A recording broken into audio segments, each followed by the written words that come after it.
there. Welcome to the Ghost N.E.A.R show, where we discuss and actively explore various topics concerning the paranormal.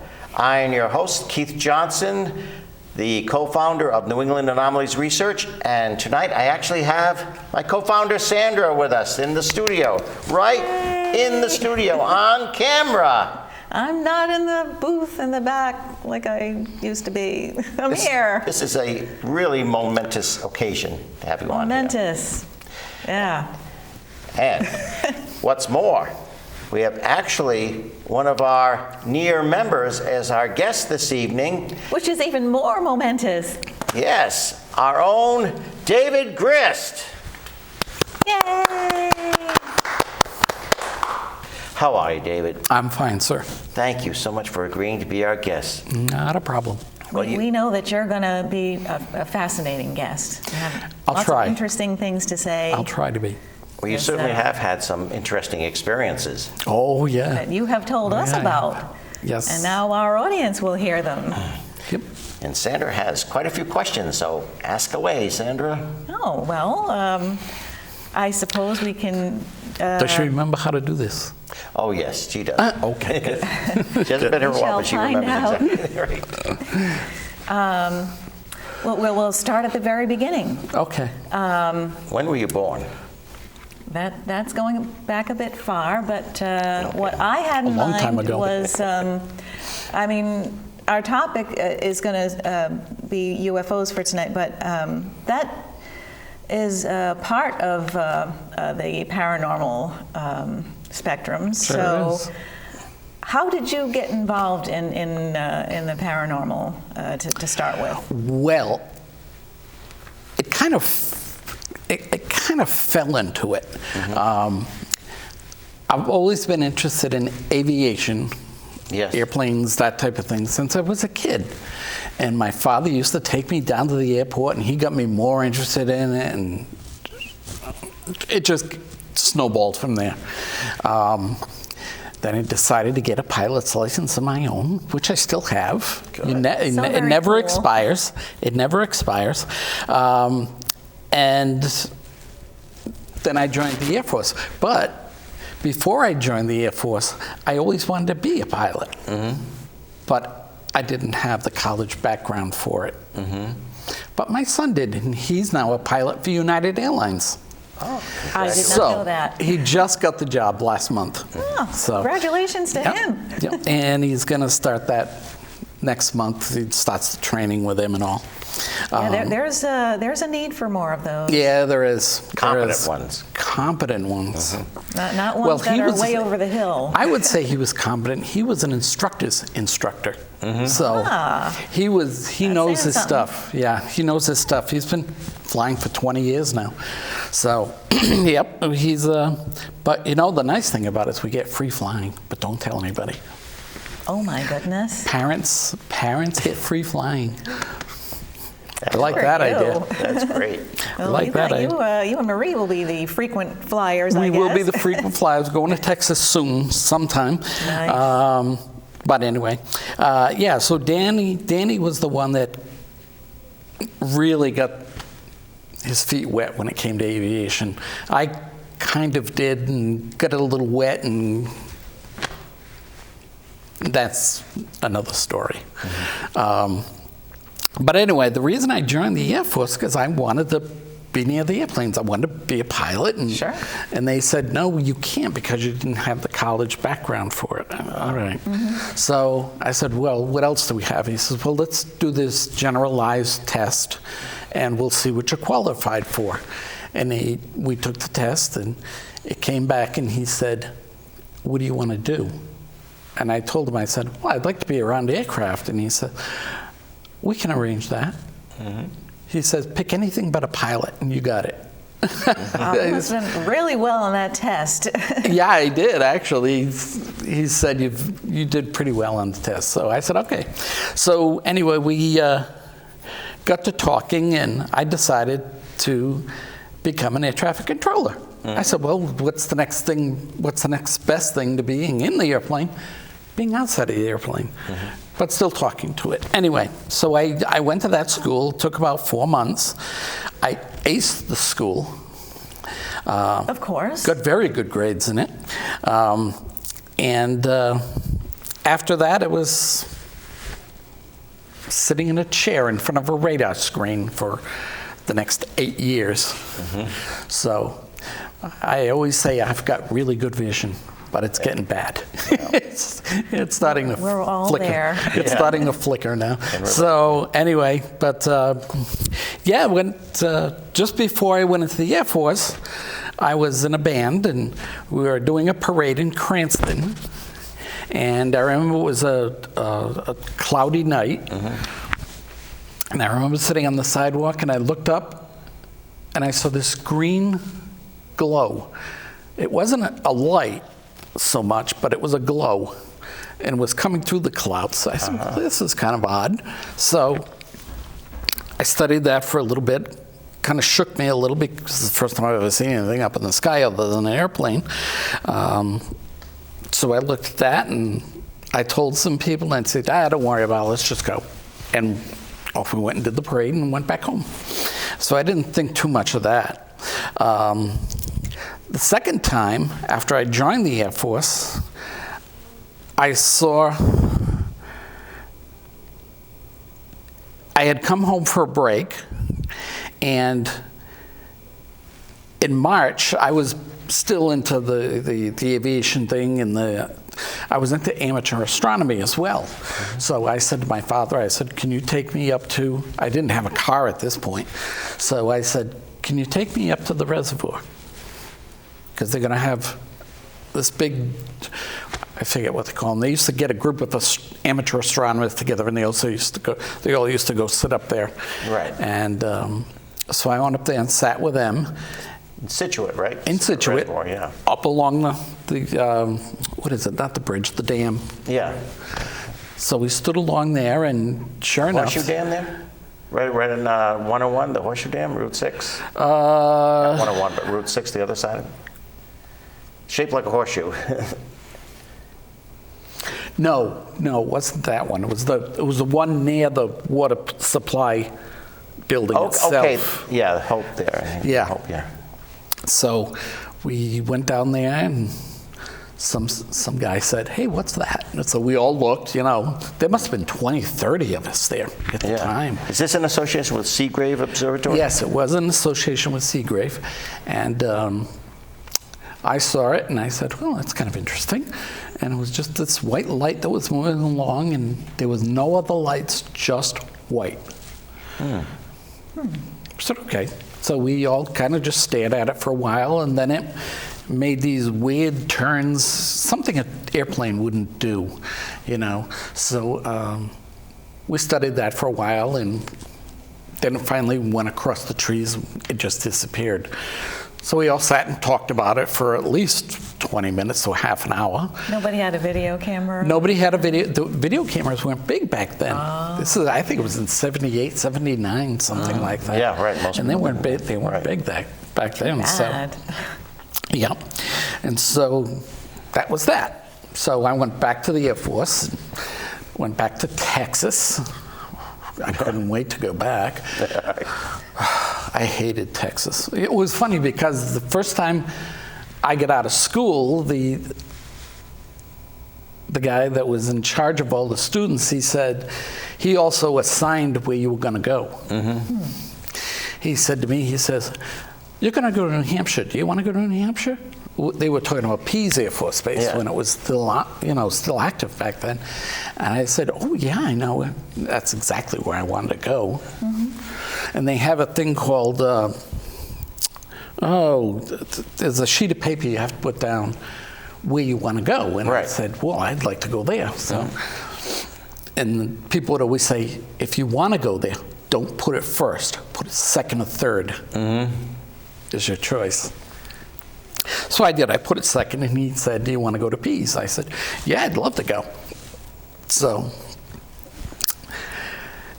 then I got a notice in my mailbox that said, sorry, you're going to Texas. And I said, oh, I've been in Texas all through my Air Force career. And Not a fan. Not a fan of Texas. It was western Texas. It was 7 miles off the Mexican border. That's how close we were to Mexico. Oh, wow. And it's funny because I still know some people that went down there, you know, when Danny was doing his pilot training, and he had some friends that were in that I knew, and they were still talking about going down there. So, good.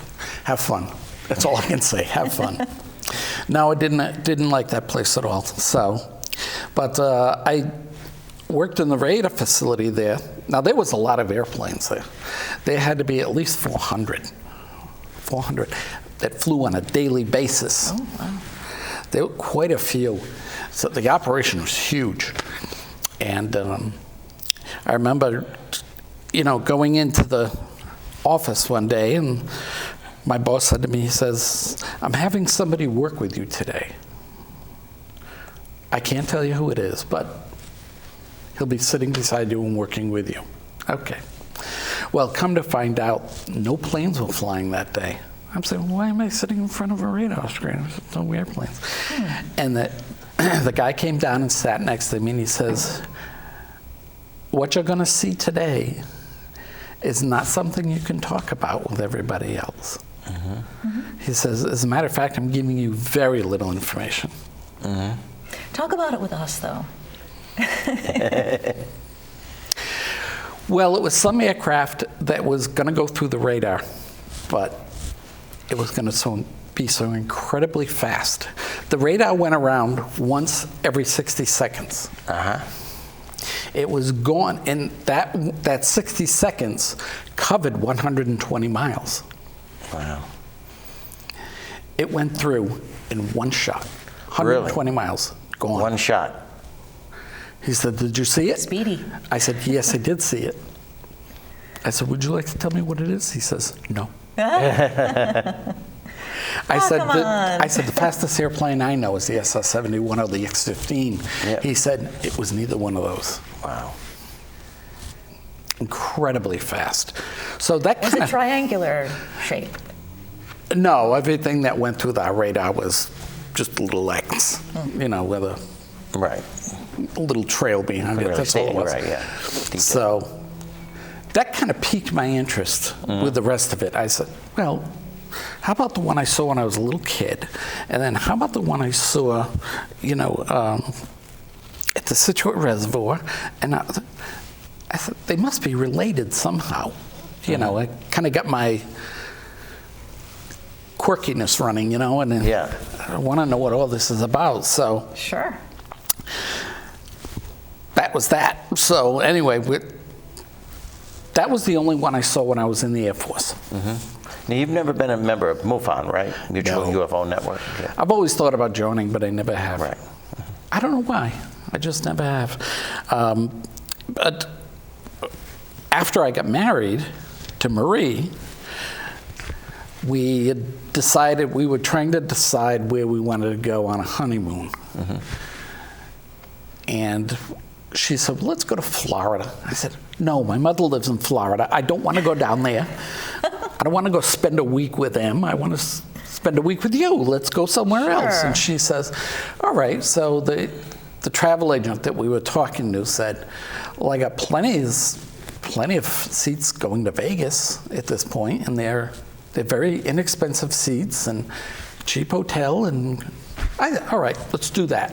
So, And no family lived there. no family lived there, and nobody I knew lived there, and so it was perfect. It was perfect. So we decided we're going to go there.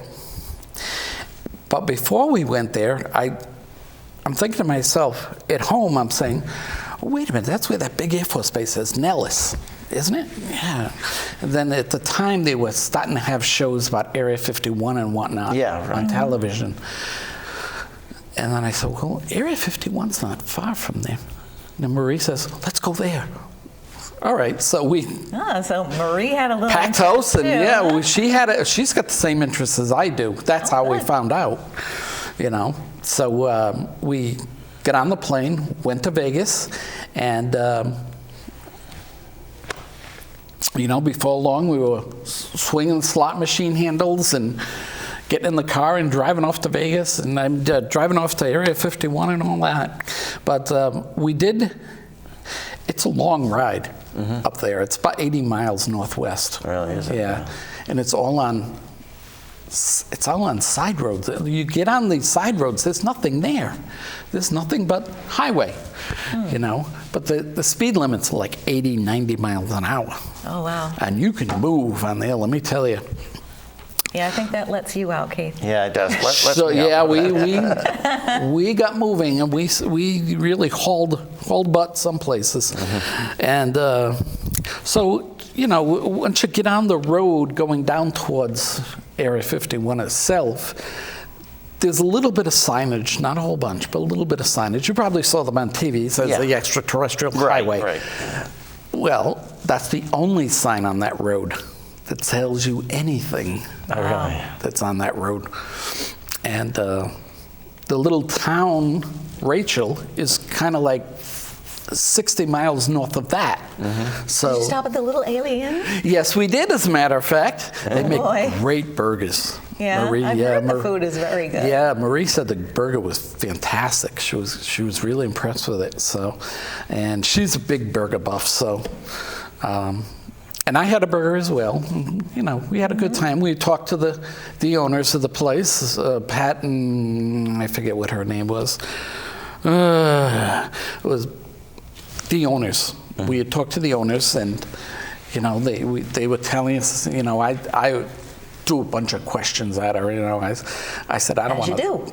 I don't want to throw a bunch of questions at you. She says, "Oh, you can ask a couple." I said, "All right." So I said, "I ain't seen anything new or unusual," and she told me about something, and I'll bring that up later. And I said, "Well, that's interesting." And she says, "Yes, it is." And we kind of went off on a different subject, on a different tangent, and went to some other subject we were thinking about, and so that was that.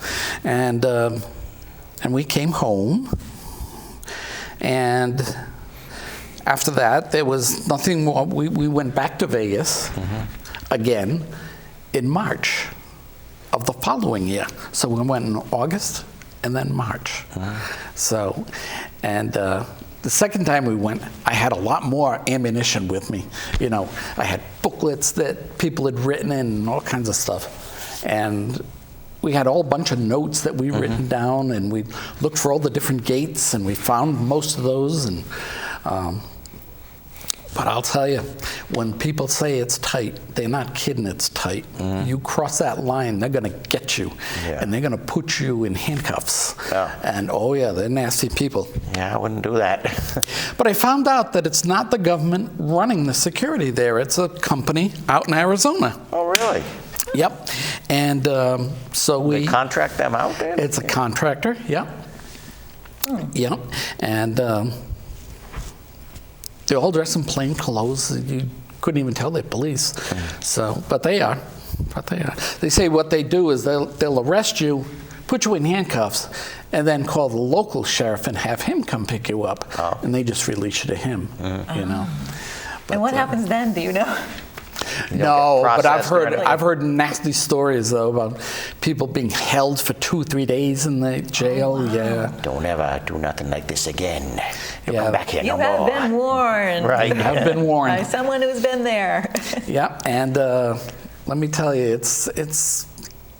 I would not want to be held up by one of those sheriffs because they're nasty. It says the little signs on the road says do not stop, do not do this, do not do that. Okay, so we didn't. Don't come back here no more. We didn't. No, but it was fun when you went up there. A lot of the Air Force did some of their combat training up there. Oh, okay. And you'd sit there and you'd hear them coming. And you'd look around a little bit and you didn't see them, and all of a sudden they'd pop up over a building, not a building, a mountain. Just over your head. Really? Oh, they would. No higher than this light. Really? Oh, and they'd come right down Not on you. intentional. No, I don't think it was intentional. First one we saw, they came across there. We were sitting up on this little hill, and there was a there was a trash can there. Marie said she had some trash to put out, so we put that out, and we got out of the car, and we were standing there for a few minutes, and we could hear it coming, and I said, something's coming. So we stood there and watched, and there it was. She said, Marie says, turn around quick. So I turned around. It was a B-1 bomber. It was huge, and it was moving. Let me tell you. And behind him, it was 2 F-16s chasing it. It was awesome. I was in heaven when I saw that. Wow. It was very, very cool. But they disappeared faster than they could, faster than you could see And you them. still didn't have a video camera. And I still didn't have my video camera with me. And I said, well, actually, the camera was with me, but it was in the car. And it all happened so fast. And I knew I couldn't tape anything around the base. Yeah. Because it says no cameras allowed. And Oh, so you were too close. we were too close at that point, and we were getting ready to go home. So I said, yeah, let's put the camera in the car. So we did. Should have left it out. In your travels, you didn't meet up with Bob Lazar, did you? No. But evidently he was working there at the time. Oh, yeah? So who knows? I was going back a ways. I don't know. But it was funny because they would say, where are the vehicles that all these people, where do they park their cars? They go into the base. Well, I found out. Yeah. I found out, and I took pictures of that. Oh, really? I've got pictures, and what we're gonna do a second episode of this show, and I'm gonna bring the pictures with me. Good. And you'll be able to see them. Yeah. And what they do is get on a bus, an Air Force bus there, and they drive them into the base that way. You couldn't take your own car. Really? You couldn't take your own car. I'm sure they have their reasons for that. There were some people that lived down in Las Vegas. They took a plane up there, but all the windows were blacked out of the airplane. Wow. So I've seen specials on Area 51 where they show a plane chartering people back and forth to the location. Yeah, they keep everything very hush-hush there. And I can imagine why. So, and that's fine with me, Did you ever feel threatened while you were there, like for your safety, or very concerned, you and Marie at all? Was there ever any time where you felt that we got to get out of here, Never. Never? Never. 'Cause I've never been there. So. We had seen people that had worked there. Yeah. Especially, you've probably seen a million of these shows, and there's a couple of pickup trucks on a little hill. Yeah. Okay, we saw those guys. We saw those. Oh, you did. But we didn't go up near the gate, so they left us alone. Yeah. So they left us alone. So we just took it very cautiously. It's the folks that try to get through the gates they're really interested in, Yeah, or that go right those up are the to the morons. gates. I watched those shows and I said, "What's that moron doing?" Yeah. Yeah, they think they're actually going to smash through. Yeah. And, Yeah, and the people that, they had that big Area 51. What was it? It was a big convention they had. Yeah. And everybody went up to the gate, and they were going to rush the gate. Yes, yeah, I remember heard that. about Yeah. They're going to rush the gates. Yeah, they're going to rush. We can't stop them. Well, even if you can stop them, you could let them through the gate, but it's another 20 miles to the base. Yeah. What are you going to do? Walk? Only another 20 miles, man. Let's go. It's a lot of charging. It's to keep huge. that energy up. The area is huge. Stay with it, guys. And a lot of people don't know, though, is that you can see one of the gates from the nuclear test site. Oh, yeah? The Nevada nuclear test site. You can see it. Marie and I took a tour of the place. They only ran the tour once a month. I can't remember how many people were there. No children allowed, no cameras, no nothing. It was very, very tight rules. And we drove up through Mercury, which is on the southwest side of the base. And you go up through Mercury, and all those roads do finally end up inside Area 51. Really? To an extent. Oh, to an extent. There's a gate there, but you can't get through the gate. You mentioned something about Project Blue Book being involved. Yes. I love yeah, that show. I am going to Miss it. talk about that at the come on. end because I had this thought yesterday, and I said that to Marie, and she says, you need to bring that up. Yeah. That's Absolutely.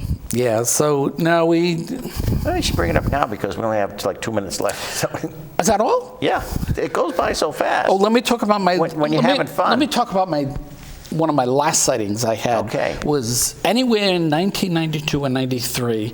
I was sitting in a football stadium. I was in Lubbock, Texas, and next to me was a guy that was with the group as well, and I didn't know it at the time, but this guy is a radio astronomer. I said, oh, that's interesting. And I just happened to look up, and there was a silver disc sitting right above our wow. heads. Wow. And I said, George, take a look. He says, look at what? I said, look up right above your head. He says, what's that? I said, I don't know. You're the astronomer. You tell me. Really? Neither one of us could figure it out. And it sat there for the longest time. If you couldn't figure it out, I certainly couldn't wouldn't be figure able it to. out. No. You're an and air traffic controller. He's the astronomer. I don't know. Yeah. So, but anyway, that was the last one I had. I haven't had one since. No? No, and that was somewhere around 2014. Wow. So, anyway. But we will have you back again, and we're going to pick up where we left off. We're going to do part 2 with David Grist, because I know you have a lot of interesting experiences. Are we done? Almost, not quite. Okay. Let me bring my last one up to you. Yesterday I was watching television, and I noticed that Area 51, not Area 51, Skinwalker Ranch was being investigated by Project Blue Book, and I didn't know that at the time. When I first started watching Project Blue Book, I said, "Gee, that's interesting." Yeah. Well, I also know that Area 51, when I was there, I asked this woman about invisibility cloak. She had told me about it. She said they're working on a device that can make aircraft invisible. I said, oh, okay. And then they heard about it on the Project Blue Book show yesterday, and I said, oh, isn't that cool? I said, I can connect that with that one now. I can connect the two of them. So I don't know how true it is, how untrue it is, but if the UFOers can do it, we can do it too. We have some of their technology, for sure. I think we do. Yeah, that's right. I think that's we do. a good point, Sandra. Yes. The more I watch some of these shows, the more I think we do. And there's just so much we don't know that's going on behind the scenes. Hush, hush, Oh, very quiet. Yeah. On that note, hushing, we gotta go. Well, Dave, thank you so much. You're welcome, sir. Great guest. You're welcome. Thank you, Dave. You're welcome. All right. You're welcome. We'll have you on again, part 1 of David Grist and his experiences with UFOs and other paranormal topics that are related. So we'll have you back again. Okay. Tune in next time. Sounds like a good for more deal. of Dave. All right. Thanks, Dave. You're welcome. Thank you, everybody. Thank you for being here with us, and thank you, Sandra, for being here as well. Yay! All right.